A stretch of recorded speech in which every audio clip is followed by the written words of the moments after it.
Lundi. Je dîne avec ma copine Elsa, qui vient me chercher comme une princesse en bas de chez moi. On se retrouve à rire comme des baleines et à se raconter nos vies autour d'une pizza, comme à notre habitude. Mardi. Aujourd'hui est un jour rempli de joie. Nous rencontrons émus notre bébé pour la 2e fois et il n'y a pas de mots pour décrire la joie d'un tel moment. Ensuite, je me précipite pour lui acheter ses premiers petits vêtements et m'offrir un chemisier fleuri. Et puis le soir, on se retrouve en amoureux pour une soirée ciné-resto. On va voir La La Land et comme tout le monde, on en ressort enchanté. Mercredi.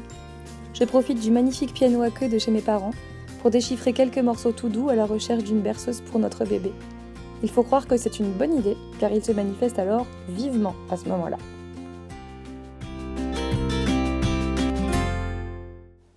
Jeudi. Avec Guillaume, on s'envoie des tonnes de messages et on commence à réfléchir au prénom de notre petit nous, comme on l'appelle aujourd'hui.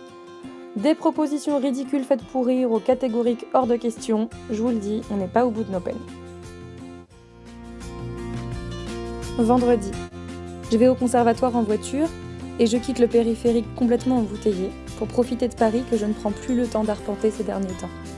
Le ciel est bleu et la radio me berce. Je commence à sentir que le printemps n'est plus si loin peut-être.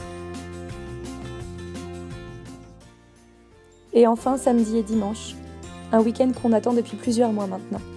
Ce sont les répétitions, puis le concert du Roi David d'Arthur Honegger. J'y suis soliste et interprète le rôle de l'ange. Une première pour moi, accompagnée d'un orchestre de professionnels et d'une centaine de choristes dans le dos. Un grand moment musical pour moi. Mon papa, lui, est à la clarinette dans l'orchestre et il n'est pas peu fier.